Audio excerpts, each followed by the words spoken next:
Well, hi, Joni. Joni Patry. Good to see you. First time. And it's going to be very interesting, this.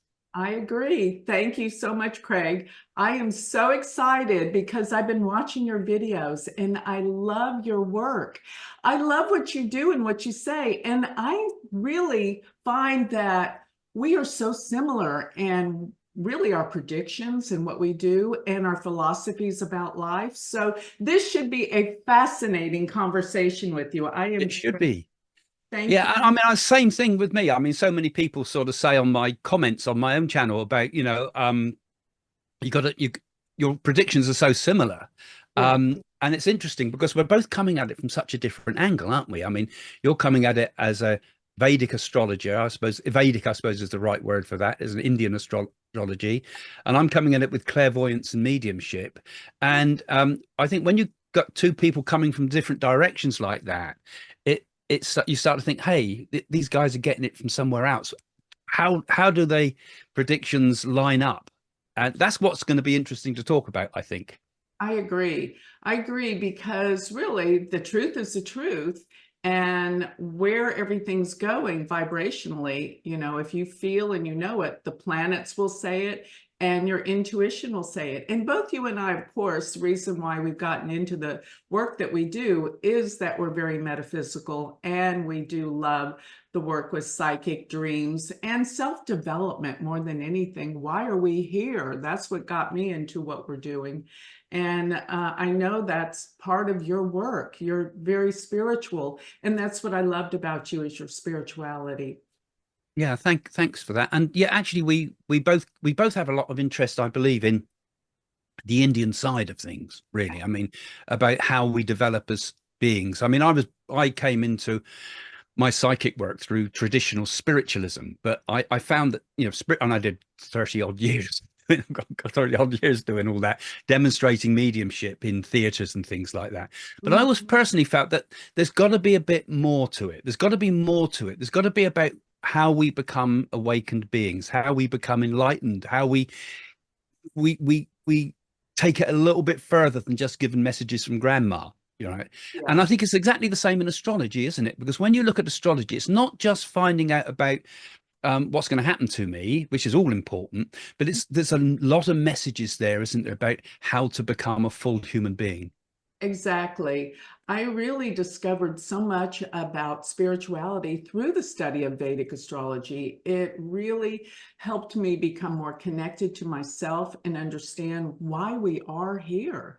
It's like a meditation when you look at a chart and the messages that come through. And I always tell people the glyphs that I use in astrology, such as the symbols for the planets, the symbols for the signs, those glyphs actually activate your intuitive powers in the brain. So it is connecting intuitively, but most of all, Vedic astrology is a science.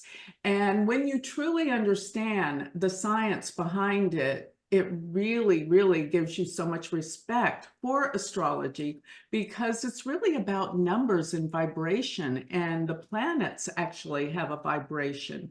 And when you're able to read that, you're really tuning into the universe and the divine.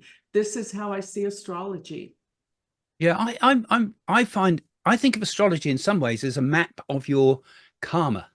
Because as you know about there's different types of karma. There's the karma that we bring into this world, the karma we're making now, the karma we make for the future, all hopefully ultimately within control of our own free will, ultimately, because what we do will affect the future and therefore we have control of our future. And that's where I think the map of astrology is all about, isn't it? It's all there to help us to make the best of our life and start to take control in a way, to start to not being the victim of the stars and planets, but to be the one that's working with them. You couldn't have said it better. I agree with you 100%. Here's what I always tell my clients. I look at a chart as the sum accumulation of all of our karma, who we have been in all of our lifetimes. But then seeing where we came in, what we brought from the past, we have the power to change it. And that's the whole purpose of knowing a chart, because otherwise we're just going to keep doing the same things over and over and over again. But looking at a chart, You can see what karmas there are. Therefore, what you can change in that, like you said, is your free will, so that you don't have to keep reincarnating with the same issues and you heal them. It's all about healing, and it's all about eventually all of us going to a place of enlightenment. That's what it's all about, in my opinion. Yeah, absolutely. It's about breaking the cycle of karma, I think. I mean, that's you. I've explored some of the most mysterious things in India. I went there. I made a movie there called Mystic Journey to India, and we explored I explored all the what we call the Siddhi yogis, who the ones with special powers. There's one man I met who could sleep in a fire, for example, and Oh, there's astrological texts there that are absolutely astonishing. There's one called the Bridhar Samhita, which people can access, but there's certain versions of it that I found where your astrology has already been written in advance. All they basically have is an index. And they look your name up in the index, so they know when you're going to arrive. They look at they say you will arrive at this time. They measure your shadow sometimes with this one, and at that time it will tell you. And they look your name up, and there's your astrology already written out thousands of years ago. wow. And I've looked into that, and there's also the potty, which is one where they put a metal plate into a fire, and it reveals in your own language your information about yourself. And then, of course, and I believe you've looked at this yourself, the Nadis, which are even are fascinating texts with a lot of astrological information in them that were written 2, 3, 4, 5,000 years ago. We carbon dated some of the leaves, and they were 500 years old at least. But your name is written on it in advance. All they take for that is your thumbprint. I know. Incredible stuff. It's incredible. And that's part of the reasons why I had to learn Vedic astrology, because I believe it is the true astrology. It is the true placements of where the planets really are astronomically. And that means something. So I really made it my point to learn Vedic. I used to do Western astrology for 20 years, but then I discovered, well, I got into Eastern philosophy as you, and started studying Paramahansa Yogananda's work, and discovered that his teacher was a Vedic astrologer, Swami Sayuteswar. And when I discovered that, I made it a point to learn Vedic astrology. And then my life changed. Everything made sense. And really, all of the mathematical formulas, when you work with divisional charts, it's like numbers are so powerful and important. And I really started to truly understand our karmas and why we're here through this beautiful study of Vedic astrology. And one of the things I would love to do is make Vedic astrology mainstream in the world, where people all know about it and work with it, because it's an amazing science that can truly change lives. Absolutely. I mean, the Vedic astrology path is incredible. Like I said, so much of that I've explored myself there. I followed. I'm glad you're into Yogananda. I followed all through. Went through Varanasi and went to some of the places where some of his teachers have taught. There's an underground cellar in Varanasi where what was his name now? Trilinga Swami used to work from, and he was the guy that used to be able to bury himself underground or spent weeks at a time underwater without taking a breath. And when you start exploring these supernormal areas and ancient caves and places where these people have been, those vibrations rub off on you and they start to change you. And there's so much astrology is so much behind it. But I've noticed in India that there's not many people that understand mediumship. I mean, I've got when I go to India, they all come to see me because they want to know about life after death. Mhm. They haven't encountered spiritualism so much. Some of them did. Some of the people in Rishikesh understood about it, but and many of the Indian people did find it a whole new thing because they assume you immediately reincarnate. But if you look at people like Yogananda, he says that his teacher, who mentioned the astrologer Sri Yushkara, I can never imagine his name. He materialized in front of him like a physical mediumship, which was amazing, really. But anyway, we're both into this prediction thing, of course, as part of our work. And I think it would be interesting if we compare notes a little bit, wouldn't it? Shall we ever start with perhaps Donald Trump? He was important to me. because he was the first. I predicted Donald Trump would become president before he even said he was going to run, and they picked up on it on that the program The Unexplained. So I got well known about it because the William Shatner's program The Unexplained picked up on it, and the newspapers picked up on it. And I know that you predicted Trump would also be president on his first term, I presume, as well. I believe, Jody. Yes. Yes. As a matter of fact, it was around 2015 or 16. Well, it was before he was actually running.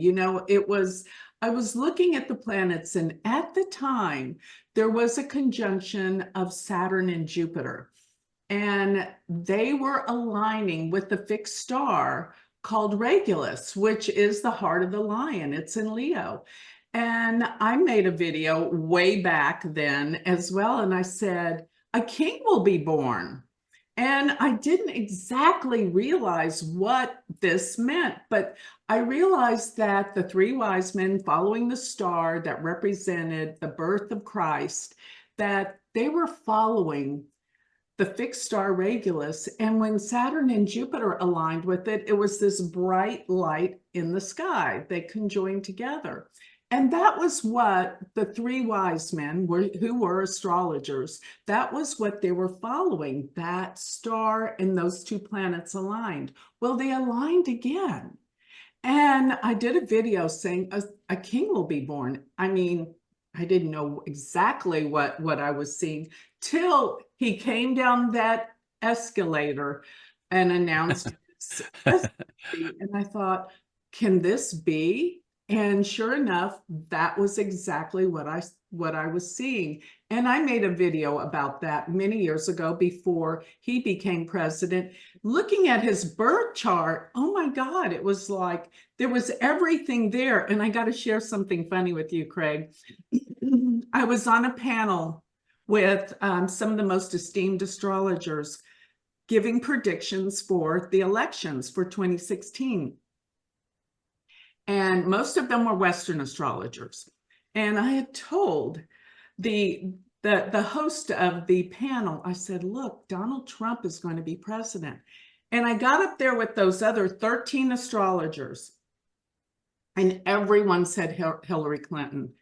And so I'll never forget, Ray looked at me with a big smile because he thought I was going to say Trump. And I chickened out because because I thought, what if I'm the only one that's wrong? But here's what I did say. I said Hillary Clinton will not be president. And then I started showing everyone all the aspects in Trump's chart that pretty much meant he would be president.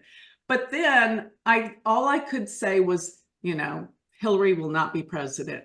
Because everyone looked at me with disdain, like, I was the bearer of bad news, or worse than that, they kind of demonized you when you said anything about Trump. So I backed off because they really were, because I was telling people in my private time that I thought it was going to be Trump. But I chickened out at the last minute. People made me too afraid to say it. And then I came back from the conference and I thought, wait a minute. Everything in his chart says he's going to be president. I know from what the media is saying, I'm probably wrong. So I'm going to do a video for YouTube. And I did. And I said he will be the next president. So I did announce it before the elections. But yeah, that's the important bit. The good thing about YouTube is we can actually put our predictions up. I mean, I expect like you, like me, and we both get our predictions copied. People copy your predictions, and I see some people doing them word for word. But one of the things that fascinated me with Trump as well, because this I discovered later, because as I mentioned, I'm very into the Nadi oracles, and these are just to explain to people, these are the ancient leaves that were written thousands of years ago, and when you consult them, you just use a thumbprint. When you consult them, it will have your name written on it, your date of birth written on it, the moment of the time of your birth. And in my case, it named my ex-wife's name, my wife's name, my children's names, my brother's names, my father and mother's name, and said things that were absolutely nobody knew, even within the family, things that were known in there. Not stuff you could look up on the internet. And this was done pre-internet. So I got really interested in this, and I thought, I wonder if we could find Donald Trump's Nadi. And we found it. And we found Donald Trump's Nadi. Now, I'm not going to reveal everything in that Nadi because I don't think it's tempting fate in some ways. Now, it didn't say whether about his next elections and so forth, because it did kind of say that there's still free will with these things, and that's why it was a bit vague about the second one, because I thought it seemed to be saying he's won, but he hasn't. And of course, later on, you start thinking, was the election rigged? And I think there were lots of stuff going on in the background there. But the thing I find real my camera just flipped then, but sorry. But the thing I found really interesting is what's going to happen after he's finished his being a president, because it says in his Nadi that he's going to become like a religious figure, because it said in his previous past life, Donald Trump was a Brahmin priest, right? And that's perhaps why he got on so well with people like Modi and that, because it seemed like and they love him in India. They said he was a Shivite priest, and that he fell from grace, because the Nadi usually tells us how we've fallen from grace. That's why we're back in this world.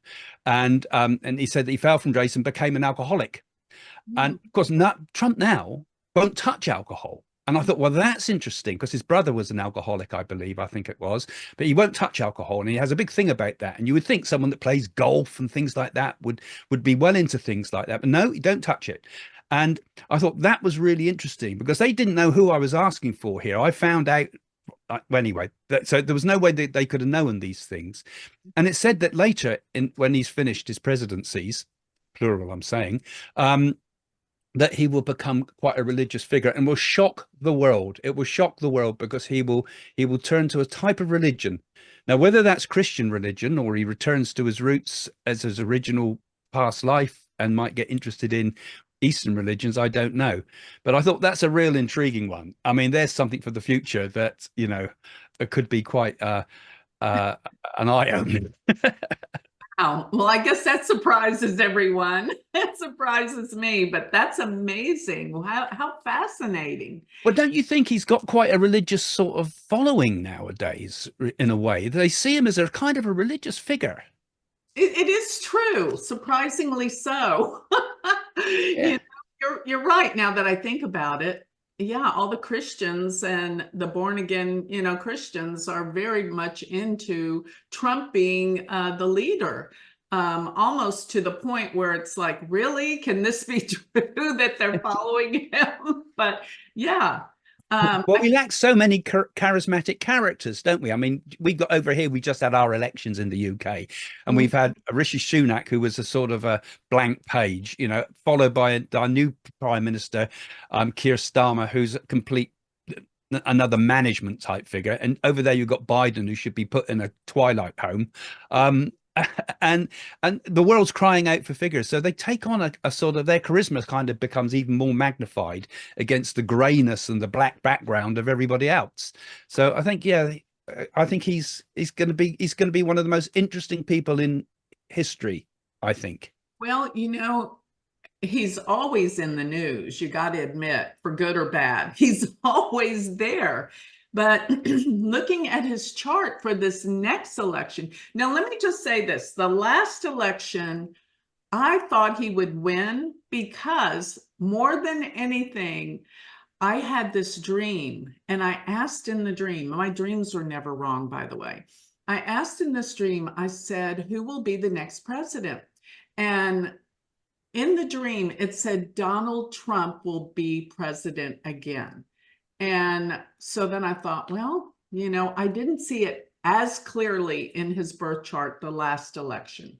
I saw some things that said he could win, but there was other things that wasn't clear, because there was things in Biden's chart that said he could win. So I wasn't 100%, but I went on my dream, and I was wrong. But one of my students reminded me about this election, because I actually forgot about that dream. I thought, well, it didn't work, And in the dream, I told all my students, it said he will be president again. And I thought it was the last time. I had no idea it was talking about this time. But aside from that, his astrological birth chart, I did a video on it, and it is incredibly amazing. It's even better than the first time he won. So all these events when he was going to court and it looked really bad, like there's no way he's going to get out of this. I'm still thinking about his chart, the way it lights up right on election day. It's like Venus comes into a position that is exactly in alignment with his sun and moon, and Jupiter is in the same position. And for those of you that follow Vedic astrology, his dasha is Jupiter Venus, and Jupiter will be in his 10th house. Venus will be opposite in the 4th house, which is said to be the seat of power. And they both oppose each other, and they're on his sun and moon. By the way, he was born under a lunar eclipse, and people born under eclipses have great power, just like King Charles and just like Prince William. They're both born on eclipses. Eclipses are one of our most powerful tools for prediction in astrology. But my prediction is similar to yours, that I believe Trump's going to win this next election. Yeah, I've been saying it right from the start that he'd definitely have his second term, and well, they might even pull out Biden. I think they're talking about it now, but I was saying before, will Biden make it through? I was saying this right back at the beginning. I said they're going to in the last lot of elections, So I said Biden might, if he gets in, they won't stay in because he'll be out, and I think what's his name, Newsom, might. I've got his name wrong, haven't I? Because I'm not.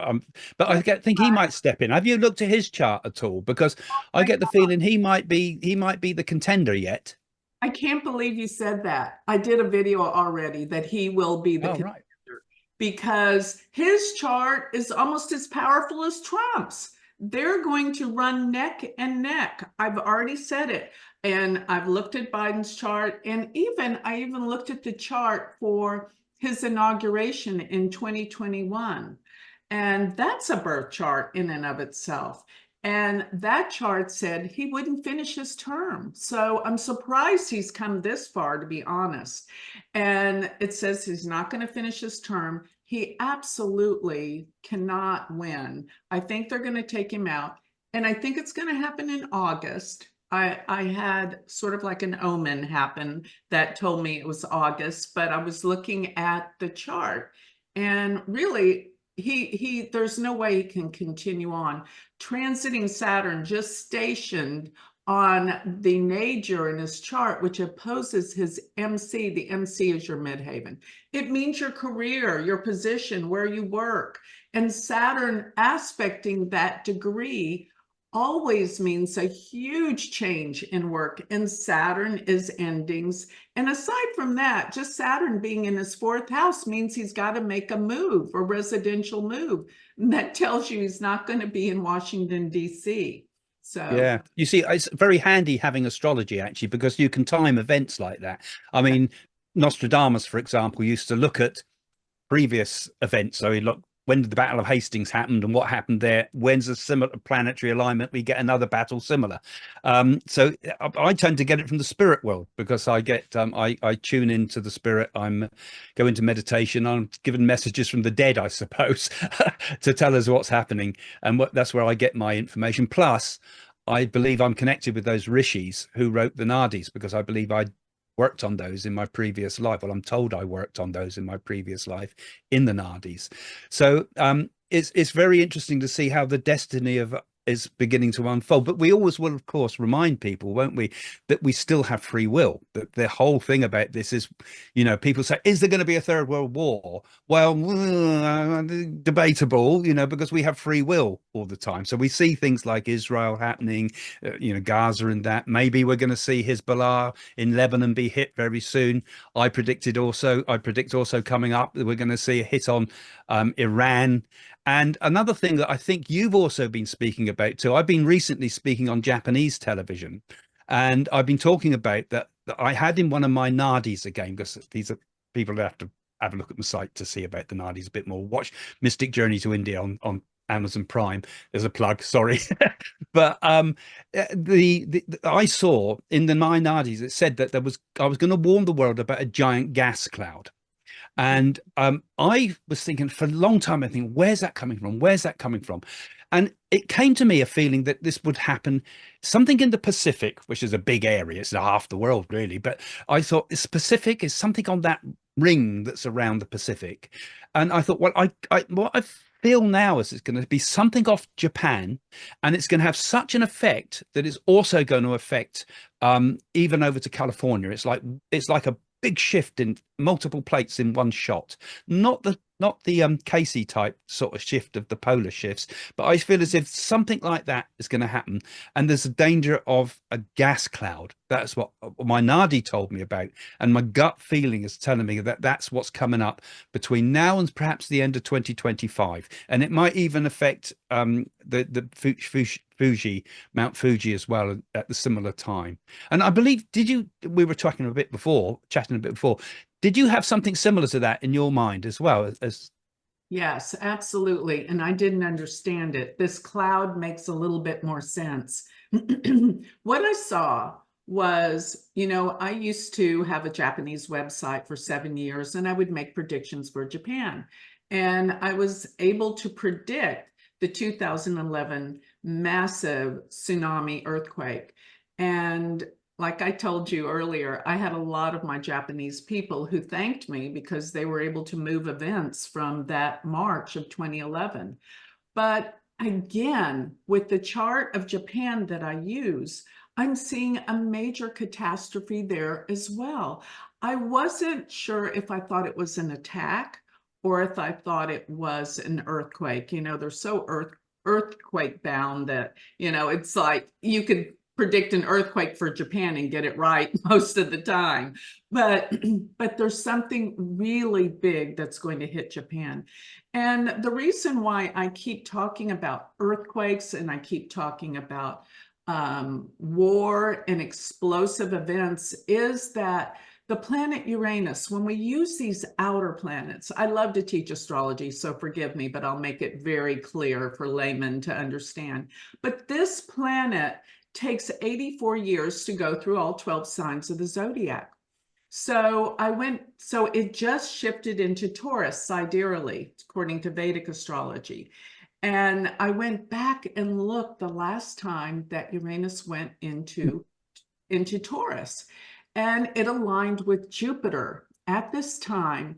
And it was during the time of World War II when the United States became involved in World War II, when Pearl Harbor happened, the attack on Pearl Harbor, and of course, when the bomb hit Japan, the nuclear bomb, Hiroshima. And so this was the very last time that this planet was in that sign, and it's returned to this sign again. And what's going to be happening really soon is Mars is going to align with Uranus. And I've been telling everyone this degree marking that they come together on is really severe. And I don't want to scare people, but I have to give a fair warning so people can mentally prepare. And they come together around 1 degree of Taurus, 2 degrees of Taurus, and that is conjunct a fixed star called Agol. And Agol is said to be the most demonic star of all. So you get these malefics. Mars is like a trigger, and Mars is like a planet of war and attacks. It deals with anger and explosive events. So coming together with Uranus, Uranus is the planet of sudden, unexpected events.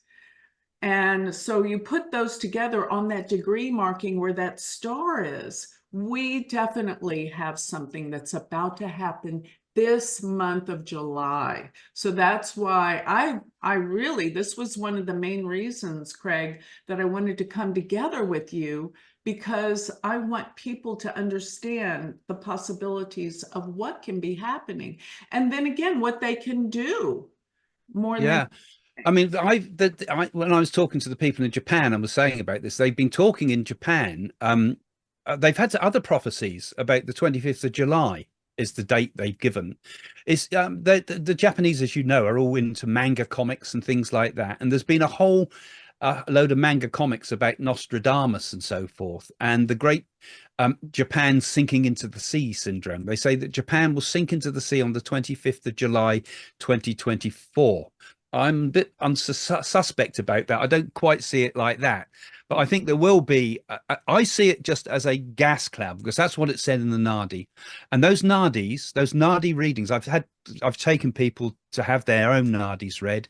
I do workshops on it on my website and things about the Nadis. And some of the people, when they express, when I find out afterwards when they chat about it and what happened, the things it says are absolutely 100%. 100% predictions. So if the Nadi says something, I really do sit up and take notice, as long as I know it's coming from a real Nadi source, because there's 80% of them out there are completely wacky people that are cheating you, as we know with all professions, is the wrong side. But no, so I feel something is coming up, and in a way it worries me that we both agree. Me too. Does worry me as well. But I think what I really feel is there's a clearing. I feel like this planet needs a clearing. And everything that's happening, I always believe this. Maybe I'm too optimistic, but I believe everything happens for a divine and a good reason.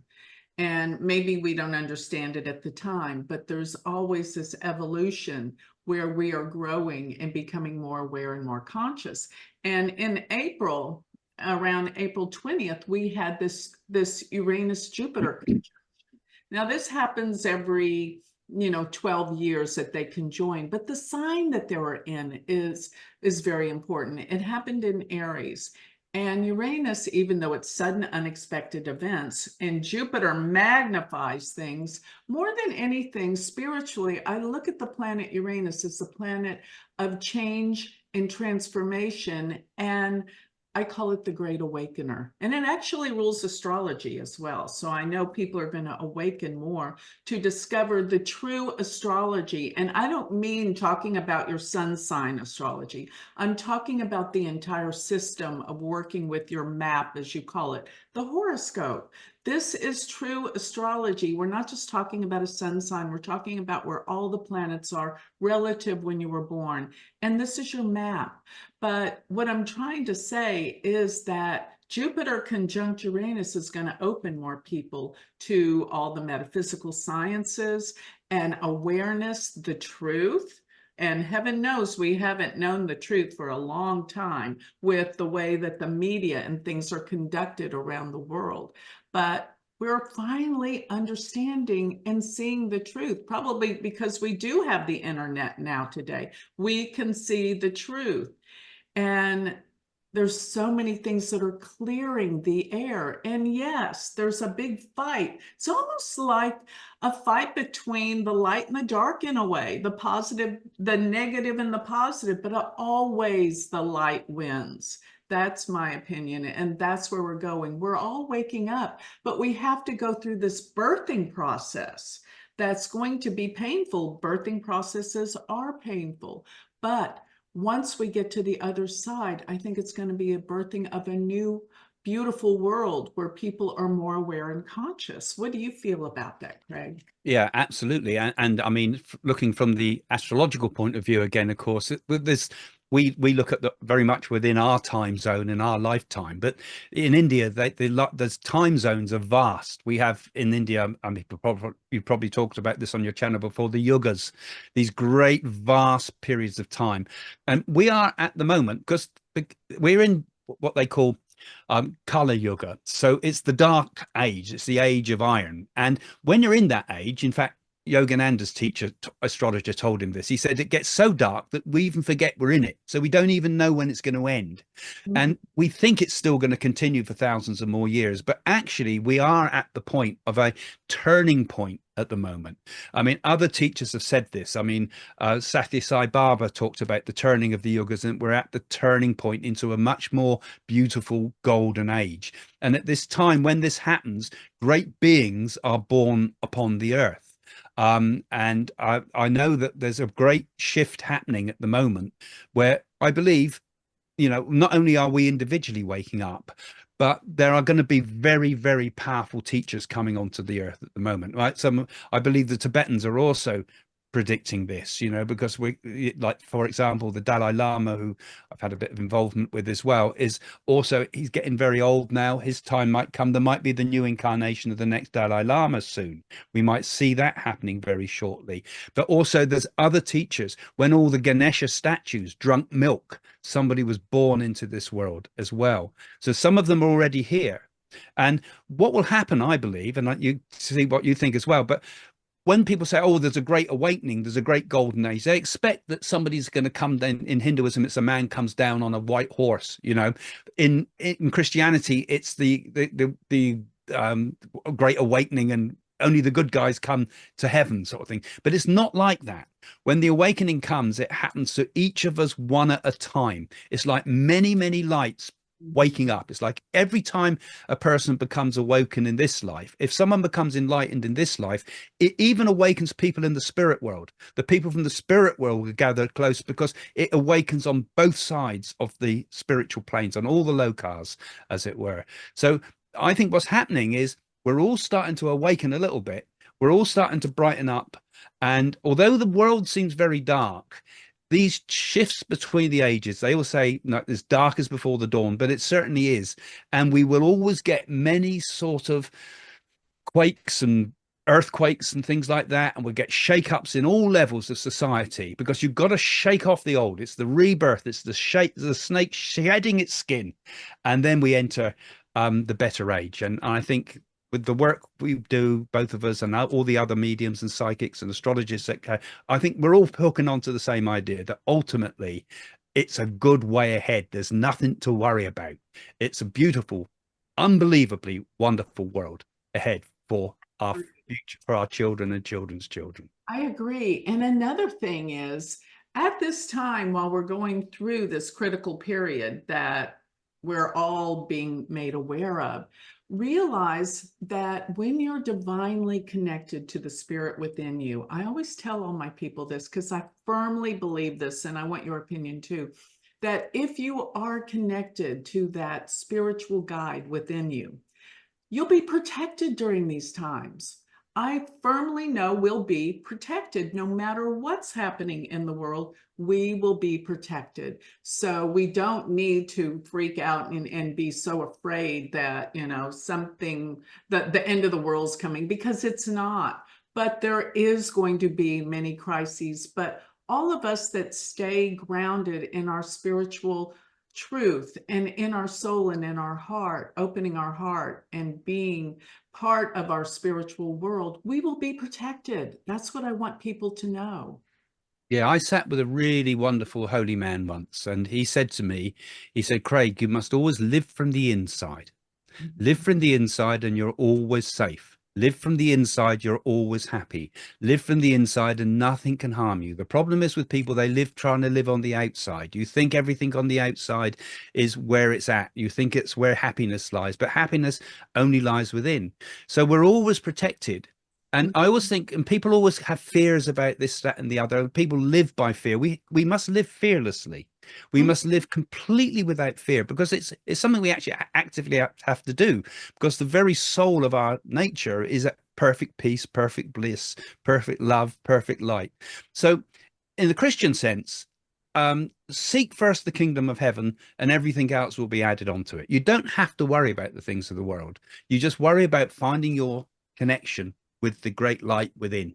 And it connects across all religions, all faiths, all types of people, clever and daft. It's the same thing. We have in our heart, we have the same beautiful light. And we have no fear. Have no fear. I'm with you. Beautifully said. And I often tell people, and a lot of people don't understand this, but I tell people, you've got to love the world. By loving the world, that's what really gives you the sense of spirituality. The more you look at nature, the more you look at people and you see the beauty in it and love everything about the world, which sometimes it's kind of hard to do. But when you do this, this gives you enlightenment, not as a lot of my clients would say, well, tell me when my last lifetime is, because I want to meditate and be spiritual to get out of this world. But they're not loving the world. But when you really have this essence of appreciation, gratitude, and love, and see the beauty in everything, that's what gives you your progress to enlightenment that will help you evolve to the next dimension, not being like, I got to get out of this world. No, love the world with all your heart and soul and be grateful and full of gratitude and love. That's the way. And like you say and I say, we will be protected during these crises and critical times that are approaching very soon. So Yeah, great I think courage comes, I think, if you welcome adversity and you accept it. And like you say, love is the answer. Now, what is the question? I mean, basically, it's the answer to all things, and it's as simple as that, isn't it? Really, it's as simple as that. Well, I beautiful. think we pretty much sorted the world out between us, haven't we? There, don't you think? Well, I wanted to talk just a little bit about what is to come for the rest of 2024 and into 2025, because one thing that you predicted that I'm not clear on, and like you say, we do have free will, so it's not clear yet. But what I've been looking at with the United States and the elections, yes, everything is going to be split because, as you well know, if Donald Trump gets in, it's going to be, a crazy turmoil. There's going to be, people are going to be fighting in the streets. People are going to be angry. But what I see astrologically is Mars. Now, Mars is the planet that's the big trigger, and it's going to go retrograde. So it's slowing down. And I've been charting Mars as it goes through the chart for the United States. When it goes through Gemini and it's starting to slow down, this is in October. This is where 4 major planets are in the chart for the United States. It is a major, the sun is there at 22 degrees of Gemini. Mars crossing over that, there's going to be all sorts of crazy things happening. And probably a lot of people say the October surprise. Well, my prediction is, I think that's maybe before this, but Gavin Newsom, I think, is going to be running against Trump. I've said this for so long. His chart is lights up like Trump's, but Trump's overpowers it by election day. Then Mars will go retrograde December 7th at 20 degrees of Cancer. No, excuse me, 12 degrees of Cancer, sidereally. And when it does, I've looked at all these political leaders and charts for countries, and I was astounded by how many leaders had planets right there where Mars is going to station. For one, Xi Jinping, and I looked at the charts for so many countries, Ukraine and Israel, all of them have this degree marking. It blew me away. So that's where I think there's going to be major war and outbursts, not only just because the United States elections, and all of this is going to start in July, but moving it forward to where Mars stations to go direct, which is around the 3rd week of February. Now I'm looking at February through May, and there is some really critical things for the United States and the world leader, the president, because Mars will station on the United States sun. Whenever a planet stations, it makes it 100 times more powerful. And this is attacks and wars. And like you, I heard you say, you thought there will be an assassination attempt. One more thing I want to add before I want you to give your 2 cents about this is that between March 29th and May 29th, 2025, Saturn and Rahu will come together. The last time they came together in the sign of Pisces was 1968. You know what happened in 1968, besides all the war about Vietnam and all of that. And remember that President LBJ, he stepped down, but most of all, there was the assassination of Martin Luther King Jr., as well as Robert Kennedy, within practically the same period of time between April through through, well, it was June in 68. But I see an assassination attempt in that window of time, similar to 1968. I don't know if it's going to work. I, for some reason, like you, don't think it's going to work, but there's definitely going to be a hit. So what are your thoughts on all of this? Yeah, I mean, you summed up what I've said already. Actually, I know. Interesting, you said the same thing. Actually, that there's going to be an assassination attempt on Trump. I think, and that will fail. But he might maybe get wounded or something like that, because there was also some stuff in Nostradamus that seemed to hint at that too, if you look carefully. But I tend to prefer to do my own predictions rather than look at other people's, as it were, with him. But it's kind of hinted there as well. And I there's another, because so much of what comes through to us also comes through the spirit world. There's going to be a lot of, whoops, my camera's done it again, it's a nuisance. There's going to be a lot of problems also still with China, because what's going to happen, I mean, this is perhaps looking a bit further from 25 into 2026 maybe. Things in China are going to start getting very interesting. We had my wife Jane gave some readings to the family of a very famous Chinese man called Sun Yat-sen. He was one of the founders of early China, around the time of Mao and things like that. His model for China was nearly taken on before the communists took over. And that energy has been around us a bit. And I feel that part of the, we're going to get the Taiwan crisis coming up. I've been going on about that, but timing it is so hard to know. In my position, you might be better at that, timing it. But so something's definitely going to happen to that. But I'm seeing also China caving in.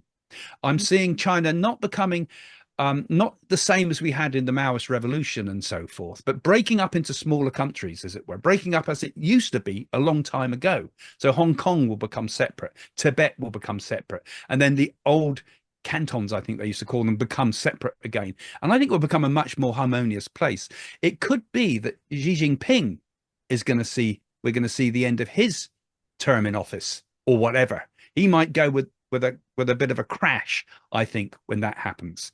Well, there's so many things we could talk about. I mean, all the, you know, I was talking about in 2015 this, that I saw this coming, and I was just timing it. So in 2015, I was talking about the Russia and China getting together, but at that time it was completely unexpected. And of course, then we get this with all Ukraine, and we got China interfering with these things in the background, and the axis that's become created between China, Russia, and Iran and North Korea.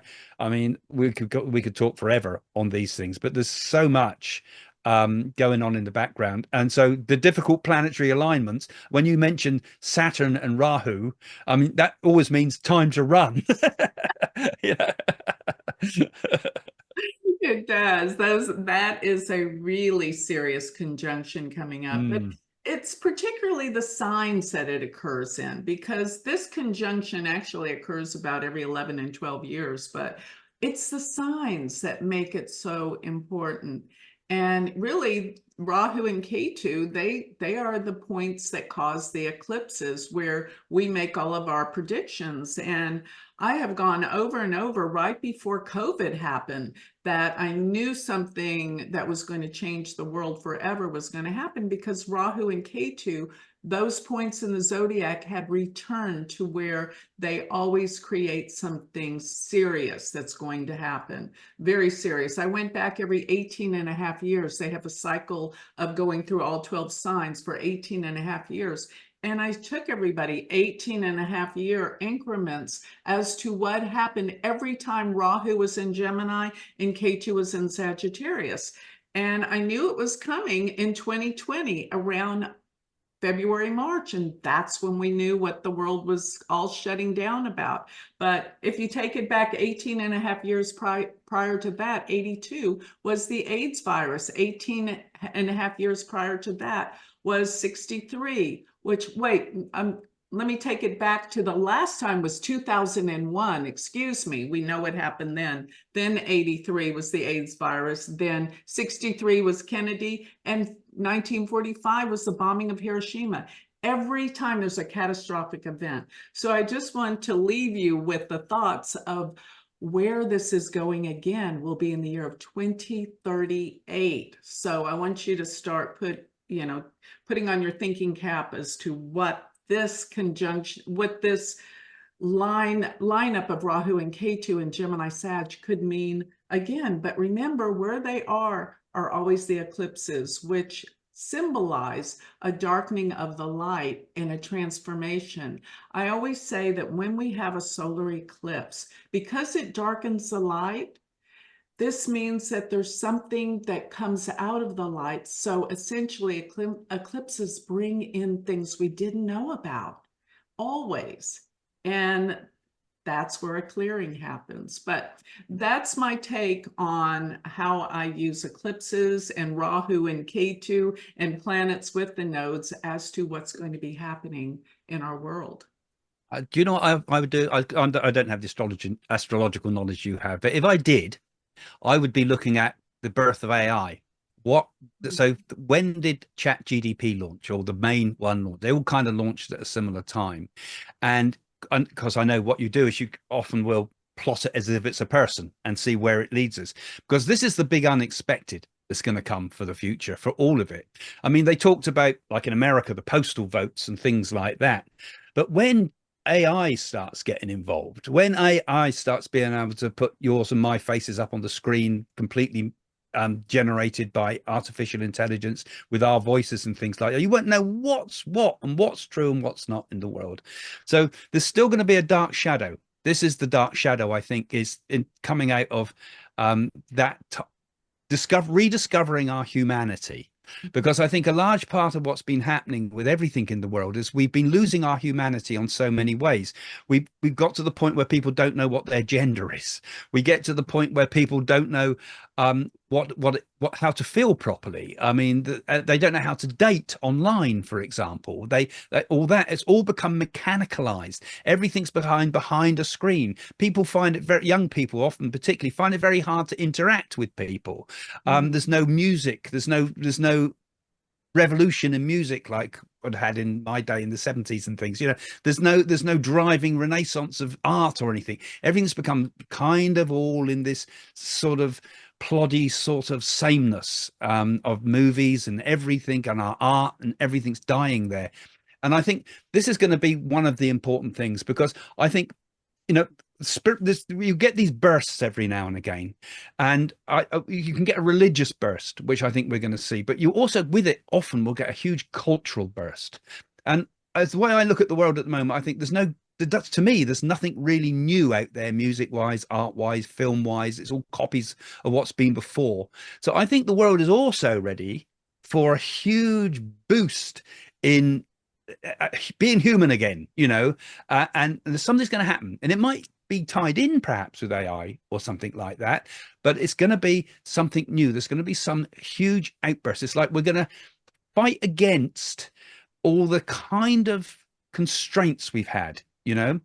After a period of conflict, which we've been in for a long time, there often will come another era. There's often, after the war, for example, there was the flowering of culture again. After the Second World War, after the First World War, there was a flowering of culture again. After all great conflicts and periods of great stress and so forth, something usually pretty amazing happens as everybody reacts again. So this is something else I feel. You were talking about the way ahead, further ahead, not quite yet, not perhaps maybe a few more years yet, but I think there's going to be an absolute burst onto the scene of a cultural explosion, another revolution, another renaissance of some sort, which I think will be also something very, very good for the world. I agree. I love the way you think, Craig, because you are so normal and you are so real, but at the same time, you are so knowledgeable and wise. And I couldn't agree with you more. And, you know, we go Well, back I to, couldn't agree with you more on that. I'm so modest as well. You forgot that bit. well, this is great. I think our conversation has been so revealing, and I've learned a lot, but so much of what you say it just aligns so perfectly with my beliefs on the world and my astrology predictions. It's amazing, isn't it? I've Yeah. really enjoyed our Yeah, it's been conversation. very interesting. It's amazing when people are sort of have similar views like that, and we've come without. I mean, I've not followed your work much before, to be honest, but I've seen you on the line because you're obviously a big name in astrology. But what I'm saying is we've come independently to these ideas. We've not been looking at each other's ideas. These are things that we've come independently to, and it's very, very interesting. I think today, very interesting. And I suppose people visiting my website, because we'll be going out on both sites with this, they could have a look in the description of the video below and get personal readings from you, I presume, and things like that in the link. Yes, yes, I do personal readings. I have a university that I teach Vedic astrology, and and I do live videos every day with that. I also have a Patreon page where we have a spiritual community where we talk every week about what's going on in the world and how to ground ourselves spiritually.